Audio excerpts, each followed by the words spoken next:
കരുത്താണ് ശ്രീ സുധാകരൻ. അദ്ദേഹവുമായിട്ട് ഞാൻ സംസാരിച്ചു.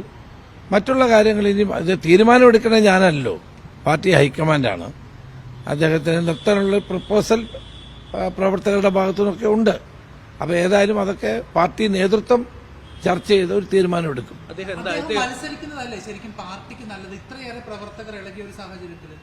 അദ്ദേഹത്തിന് ഇവിടെ ഏത് ഘട്ടത്തിലും അദ്ദേഹത്തോടൊപ്പം പ്രവർത്തകരുണ്ട്. പ്രവർത്തകർക്ക് അദ്ദേഹത്തെ ഇഷ്ടമാണ്, ഞങ്ങൾക്ക് എല്ലാവർക്കും ഇഷ്ടമാണ്. അപ്പോൾ അത്തരം തീരുമാനം എടുക്കേണ്ടത് പാർട്ടി ഹൈക്കമാൻഡാണ്. അപ്പോൾ എല്ലാ വിഷയങ്ങളും പരിശോധിച്ച ശേഷം ഹൈക്കമാൻഡ് ഒരു തീരുമാനമെടുക്കും. അതെന്താ അദ്ദേഹം അതിനോട് പിണങ്ങിയിട്ടുണ്ടോ? KPCC പ്രസിഡന്റ് സ്ഥാനത്ത് നിന്ന് അദ്ദേഹം ഒഴിയുമ്പോൾ അദ്ദേഹത്തോട് ആരും പിണങ്ങിയിട്ടില്ല. അദ്ദേഹം ആരോടും പിണങ്ങിയിട്ടില്ല.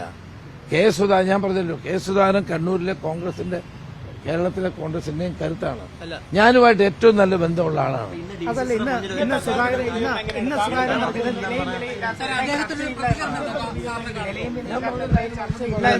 നിലവിൽ ഒരു പ്രശ്നപരിഹാരത്തിലേക്ക് എത്തിയിട്ടില്ല. അദ്ദേഹം നിലപാട് വ്യക്തമാക്കി മത്സരിക്കില്ല.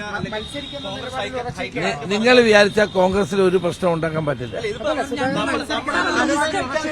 നമ്മളല്ലല്ലോ സാർ, ഇപ്പോൾ 24 മണിക്ക് ഇന്നുണ്ടാവും.